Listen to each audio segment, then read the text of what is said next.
Today, we're beginning our introduction to electrical stimulation. Electrical stimulation is one of the most commonly used physical agents in rehabilitation, but it is also one of the most misunderstood. Our goal is not simply to learn how to operate a device. Instead, we want to understand how electrical current interacts with the nervous system and tissues so we can choose the appropriate parameters to achieve specific clinical goals. Electrical stimulation is any electrical current passed through the body with a therapeutic intention. As future clinicians, I encourage you to move away from the generic term e-stim. Instead, be specific about what you are doing. Are you using transcutaneous electrical nerve stimulation or TENS for pain control? Neuromuscular electrical stimulation or NMES for muscle strengthening? Or functional electrical stimulation or FES for functional movement? Specific terminology reflects clinical reasoning and improves communication with other healthcare providers. This slide shows examples of electrical stimulation equipment and clinical applications. As we progress through the course, you'll become comfortable identifying different devices and understanding which forms of electrical stimulation are most appropriate for specific patient presentations. Electrical stimulation can be used for many different purposes. These include producing muscle contractions through NMES, assisting functional movement through FES, controlling pain with TENS, delivering medication through iontophoresis, managing edema, and promoting wound healing. One of the most important lessons in this unit is that different clinical goals require different stimulation parameters. Electrical stimulation is generally safe when applied appropriately, but there are several situations where treatment may pose unnecessary risk. First, electrical stimulation should not be applied over a demand cardiac pacemaker. A pacemaker continuously monitors cardiac rhythm and delivers electrical impulses when needed. External electrical stimulation may be interpreted by the pacemaker as intrinsic cardiac activity or may interfere with its sensing capabilities, potentially leading to inappropriate pacing behavior. Although modern pacemakers are often more resistant to interference, electrical stimulation near the chest should be avoided unless specifically cleared by the patient's cardiologist. Patients with a history of arrhythmias require additional caution. Electrical stimulation can influence autonomic nervous system activity and, in rare cases, may alter cardiac excitability. For this reason, patients with known rhythm disturbances should be medically cleared, and ECG monitoring may be appropriate when stimulation is applied near the trunk or upper extremities. Similarly, patients with suspected or documented cardiac complications, such as a recent myocardial infarction or congestive heart failure, should be cleared by their physician before treatment. These patients may have reduced cardiovascular reserve, and the physiological responses associated with electrical stimulation could place additional stress on an already compromised cardiovascular system. Electrical stimulation should not be applied over the carotid sinus. The carotid sinus contains baroreceptors that help regulate blood pressure. Stimulation of this area can trigger a reflex response, resulting in bradycardia, hypotension, dizziness, or even syncope. Because of this potential cardiovascular response, the anterior neck should generally be avoided. Treatment should also be avoided over areas of known arterial or venous thrombosis. Muscle contractions produced by electrical stimulation can increase blood flow and mechanical forces within the vascular system. If a thrombus is present, there is concern that a clot could become dislodged and travel through the circulation, potentially leading to serious complications such as pulmonary embolism or stroke. Another precaution involves areas with protruding metal. Metal itself is not necessarily a contraindication, particularly when deeply implanted.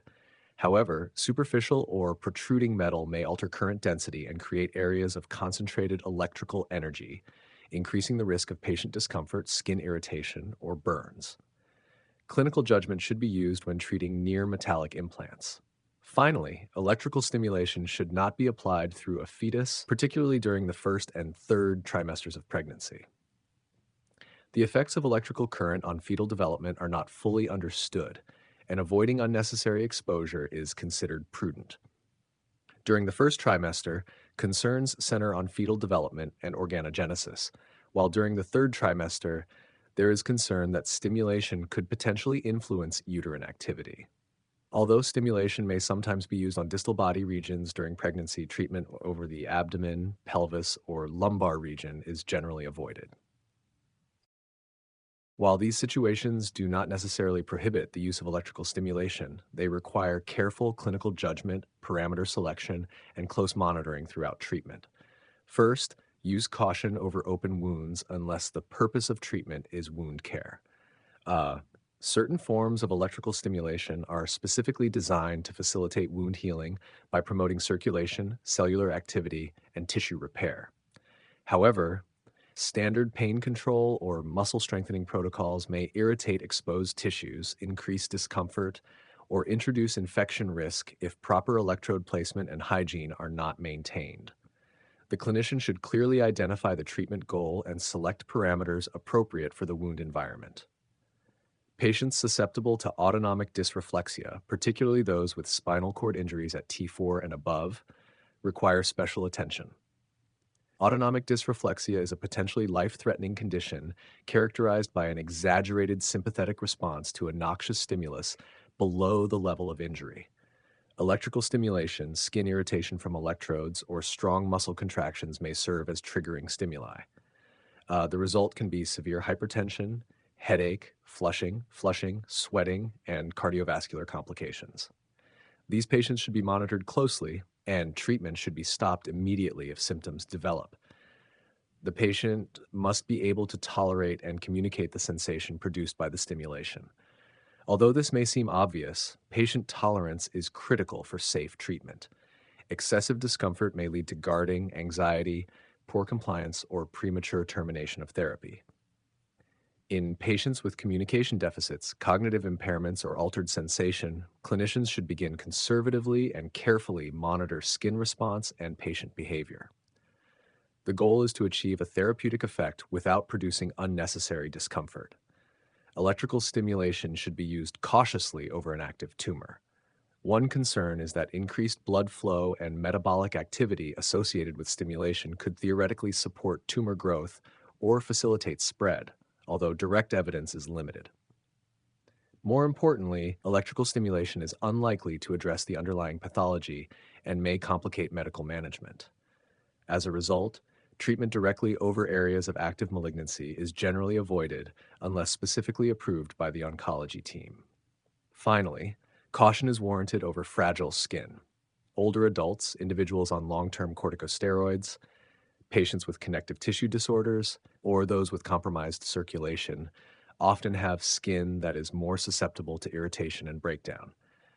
Adhesive electrodes and repeated stimulation can cause skin tears, blistering, or pressure-related injury. In these situations, clinicians may need to reduce treatment intensity, shorten treatment duration, use gentler electrode adhesives, or inspect the skin frequently throughout the session. Before we discuss stimulation parameters, we need to review basic neurophysiology. Electrical stimulation works because excitable tissues, such as nerves and muscles, respond to changes in electrical charge across their membranes. Understanding action potentials, depolarization, and nerve conduction is essential because electrical stimulation ultimately attempts to manipulate these physiological processes. To understand how electrical stimulation works, we first need to understand how nerves normally conduct signals. In myelinated nerves, the axon is covered by insulating myelin, which prevents ions from crossing the membrane along most of the nerve. Instead, action potentials are regenerated only at the nodes of Ranvier, where voltage-gated sodium channels are concentrated. As a result, the signal appears to jump from node to node, a process known as saltatory conduction. This allows nerve impulses to travel much faster and more efficiently than they would in an unmyelinated nerve. When we apply electrical stimulation, we depolarize the nerve and initiate an action potential. But once that action potential is created, the nerve conducts the signal normally through saltatory conduction all the way to the muscle or sensory receptor. When small diameter nociceptive fibers, known as A delta and C fibers, are active, the gate tends to open, allowing pain signals to continue toward the brain. However, when large diameter sensory fibers, known as A beta fibers, are activated, they stimulate inhibitory interneurons within the spinal cord. These interneurons help close the gate and reduce the transmission of pain signals. TENS works by preferentially stimulating these large diameter A beta sensory fibers. As these fibers become active, they help inhibit the pain pathways, resulting in a reduction in the perception of pain. This is why patients often experience pain relief while the stimulation is being delivered. A simple everyday example is rubbing your elbow after you bump it. The rubbing activates large sensory fibers that help reduce the pain signals traveling to the brain. TENS uses the same physiological principle, but in a controlled and therapeutic manner. Let's review some basic electrical terminology. Charge refers to positive or negative electrical particles. Voltage is the force pushing charges through a system. Current is the actual movement of those charges. Resistance is opposition to current flow. Impedance is similar to resistance but incorporates frequency-dependent characteristics found in biological tissues. These concepts help explain why current behaves differently in skin, fat, muscle, and nerve tissue. As physical therapists, understanding these concepts helps us understand what is actually happening when we turn up the intensity on an electrical stimulation device. The stimulator generates a voltage difference between electrodes placed on the skin. This voltage creates an electrical field that pushes charged particles through the tissues and produces current flow. It is the current reaching the nerve that ultimately causes depolarization and produces either a sensory or motor response. Resistance influences how easily current can move through different tissues. Dry skin, calloused skin, and adipose tissue generally offer greater resistance to current flow, while tissues with higher water and electrolyte content, such as muscle, blood, and nerve tissue, conduct current more readily. This is one reason why proper skin preparation can improve patient comfort and treatment effectiveness. Cleaning the skin, removing oils, and ensuring good electrode contact can reduce resistance at the skin electrode interface and allow the current to be distributed more evenly. From a clinical perspective, impedance simply refers to how easily electrical current can move through different tissues. Tissues with high impedance, such as dry skin and fat, resist current flow, while tissues with low impedance, such as muscle and blood, allow current to pass more easily. This matters because high impedance may require higher stimulation intensities to achieve the desired effect and can make treatment feel less comfortable. Clinically, good skin preparation, proper electrode placement, and appropriate parameter selection help reduce impedance and improve both patient comfort and treatment effectiveness. These electrical properties also help explain why patients may report different sensations during treatment. Areas with thicker skin, greater adipose tissue, or poor electrode contact may require higher stimulation intensities to achieve the desired effect. Conversely, regions with superficial nerves or lower tissue resistance may produce strong sensations at relatively low intensities. From a clinical perspective, our goal is not simply to deliver electricity into the body. Our goal is to deliver enough current to the target nerve while maintaining patient comfort and safety. Understanding charge, voltage, current, resistance, and impedance allows us to make informed decisions about electrode placement, stimulation intensity, waveform selection, and treatment parameters so that we can achieve the desired physiological response. The anode is the positive electrode, and the cathode is the negative electrode. Electrons move from areas of excess electrons, the cathode, toward areas deficient in electrons, the anode. Understanding polarity becomes especially important when discussing direct current applications, such as iontophoresis. Ohm's law states that voltage equals current multiplied by resistance. Rearranging the equation shows that current equals voltage divided by resistance. Clinically, this matters because if resistance decreases, more current flows.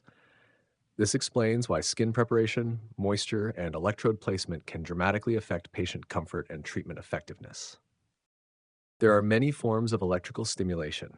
Today, we'll briefly introduce direct current, alternating current, interferential current, pulsed current, and high voltage stimulation. Each has unique characteristics and clinical applications.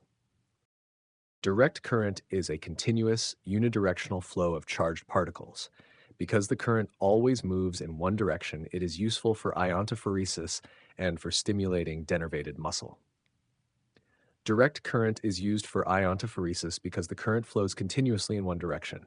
This allows charged medication ions to be repelled from the active electrode and driven into the tissues. Because polarity remains constant, there is a net movement of medication. Alternating or biphasic currents continually reverse direction, which would reduce the ability to transport medication through the skin. Direct current can be used to stimulate denervated muscle because there is no intact motor nerve available to activate. In a normally innervated muscle, electrical stimulation excites the motor nerve, which then causes the muscle to contract. When denervation occurs, the muscle fiber itself must be depolarized directly. Because muscle fibers require much more charge and much longer pulse durations than nerves, direct current and other long-duration monophasic currents may be used to produce a contraction. The major drawback of direct current is the accumulation of ions under the electrodes. This can alter tissue pH and increase the risk of skin irritation or burns, particularly beneath the anode. Alternating current continuously changes direction. Because charge does not accumulate under one electrode, alternating current tends to be more comfortable and is commonly used in many stimulation applications. Pulsed current consists of brief bursts of electrical energy separated by periods of no current flow. Most modern therapeutic stimulators use some form of pulsed current. Unlike direct current, pulsed current is not delivered continuously. Instead, the current is turned on and off repeatedly, creating individual pulses that can be carefully controlled by the clinician. This allows us to adjust parameters such as pulse duration, pulse frequency, and intensity to achieve specific physiological effects. Pulsed currents may be symmetrical, meaning both phases of the pulse have the same shape and duration, such as the graphic on the top, or asymmetrical, where the two phases differ in shape, duration, or amplitude, like the graphic on the bottom. They may also be balanced, meaning there is no net charge delivered to the tissues over time, or unbalanced, where one phase dominates and a small net charge remains. These waveform characteristics can influence patient comfort, tissue effects, and the specific clinical applications for which a waveform is used. Most modern TENS, NMES, and FES devices use pulsed current because it allows effective stimulation of nerves and muscles while minimizing the skin irritation that can occur with continuous direct current. By carefully controlling the timing and characteristics of each pulse, clinicians can produce sensory stimulation for pain control, motor stimulation for muscle strengthening, or functional contractions to assist movement and recovery. IFC uses two medium frequency currents, typically around 4,000 Hz. One current remains constant, while the other differs slightly in frequency. For example, one channel may deliver 4,000 Hz, while the second delivers 4,100 Hz.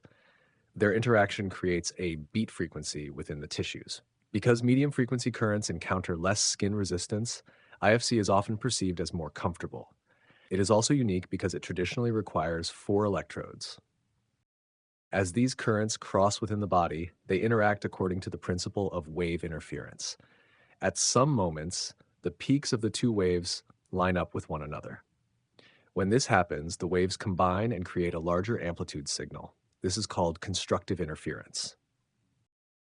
At other moments, the peak of one wave aligns with the trough of the other wave. In these regions, the currents partially cancel each other out, producing a smaller amplitude signal. This is called destructive interference. Because the two currents have slightly different frequencies, this cycle of constructive and destructive interference occurs repeatedly. The tissue experiences a rhythmic increase and decrease in current intensity, even though the individual currents themselves remain at a much higher frequency. The difference between the two frequencies creates what is known as the beat frequency. Russian current uses a 2500 Hz carrier frequency that is delivered in bursts rather than continuously. The medium frequency carrier is intended to reduce skin impedance and improve patient comfort compared to some lower frequency stimulation currents. The current is typically delivered in bursts that create a lower effective stimulation frequency capable of producing muscle contractions. The primary clinical goal of Russian current is to generate strong muscle contractions. Like other forms of neuromuscular electrical stimulation, it works by depolarizing motor nerves, causing the muscle to contract. Clinicians have used it for strengthening weakened muscles, minimizing atrophy during periods of immobilization, and assisting muscle re-education following injury or surgery. Today, Russian current is considered one of several options for neuromuscular electrical stimulation. While it remains commonly discussed in rehabilitation and education, current research generally suggests that the strength of the muscle contraction and the total training dose are more important than the specific waveform used. As a result, Russian current, NMES, and other stimulation waveforms can all be effective when they are able to produce sufficiently strong contractions and are combined with appropriate exercise and rehabilitation programs. High voltage stimulation delivers very high peak voltages but maintains a low average current. This allows the current to overcome the resistance of the skin and reach deeper tissues while remaining relatively comfortable for the patient. The waveform consists of very short duration twin peaked pulses. So, although the voltage is high, the total amount of electrical charge delivered during each pulse is relatively low. Because the pulse duration is so short, patients often perceive less discomfort than they might expect from the high voltage. The high peak voltage helps depolarize sensory and motor nerves, while the low average current reduces the risk of excessive tissue irritation. Four major variables determine treatment outcomes: current density, frequency, phase duration, and amplitude. These variables interact to determine whether stimulation is comfortable, whether a muscle contracts, and how strong that contraction becomes. Current density refers to how concentrated the electrical current is in a given area. Two major factors influence current density: electrode size and the distance between electrodes. Electrode size significantly affects treatment. Larger electrodes spread current over a greater area, making treatment more comfortable and allowing recruitment of larger muscle regions. However, larger electrodes may also stimulate unwanted muscles, creating overflow. Whenever possible, choose an electrode size that reasonably matches the size of the target muscle. Larger electrodes have a couple of benefits. First, you can recruit a lot more muscle if that is your intent. Second is that for the same amount of current, there is decreased current density, which is more comfortable for the patient. Although different concepts, current density under an electrode is similar to the pressure under a high heel. For the same amount of current, a small electrode will have a higher current density than a larger electrode. This high density is more uncomfortable to a patient, much like it is more uncomfortable to have your foot stepped on by a small heel than a large one, which would dissipate the pressure across a larger area. The drawback of an electrode too large, however, is that you might stimulate other muscles in the area that are not part of your intended treatment. Our goal then is to have an electrode that best matches the size of the muscle we are treating. When electrodes are placed close together, current remains relatively superficial. When they are farther apart, the current penetrates deeper tissues. For larger muscles, increasing electrode spacing may improve recruitment. For smaller muscles, bringing electrodes closer together may improve selectivity and reduce overflow. As an example, the electrodes in the picture are intended to recruit the wrist extensors. Since the muscle is relatively small and superficial, the electrodes are placed close together to make sure they only recruit the wrist extensors. If placed further apart, the current may penetrate beyond the wrist extensors and begin to recruit the flexors. It is always important to make sure that you are getting the contraction you are intending, and if not, make adjustments to your electrode size and placement. Frequency in electrical stimulation programs is measured in pulses per second or hertz. When a motor nerve is stimulated once, the muscle fibers it controls produce a brief contraction called a twitch. A single twitch generates only a small amount of force because the muscle contracts and then begins to relax almost immediately. If another stimulus arrives before the muscle has completely relaxed, the second contraction adds to the force that is still being produced from the first twitch. This process is known as temporal summation. As the frequency of stimulation increases, less time is available for the muscle to relax between twitches. Each successive contraction builds upon the force generated by the previous one, resulting in progressively greater tension. This occurs largely because calcium remains elevated within the muscle fibers, allowing more actin and myosin cross bridges to stay engaged and produce force. At moderate stimulation frequencies, individual twitches may still be visible, creating a somewhat wavering contraction known as unfused or incomplete tetany. As the stimulation frequency increases further, the relaxation periods disappear altogether. The individual twitches merge into a single smooth sustained contraction called fused tetany or complete tetany. For electrical stimulation, this concept is important because the frequency setting largely determines the quality of the muscle contraction. Low frequencies tend to produce separate muscle twitches, while higher frequencies produce smoother and stronger contractions. Clinically, frequencies around 30 pulses per second and above create a tetanic contraction. If your goal is a smooth tetanic contraction, the frequency generally needs to exceed about 30 hertz. Lower frequencies tend to produce individual muscle twitches rather than a sustained contraction. Phase duration, pulse duration, and interpulse interval are timing variables that determine how electrical stimulation is delivered to tissues. Understanding the difference between these concepts is important because they influence which nerves are recruited, how comfortable the stimulation feels, and the overall physiological response. Phase duration refers to the amount of time that a single phase of current lasts. Remember that a phase is one uninterrupted flow of current in a single direction. In a monophasic waveform, there is only one phase, so phase duration and pulse duration are the same thing. In biphasic waveforms, however, each pulse contains two phases, and each phase has its own duration. Clinically, phase duration is important because it affects nerve recruitment. Longer phase durations allow more charge to be delivered during each phase, making it easier to stimulate motor nerves and produce muscle contractions at lower amplitudes.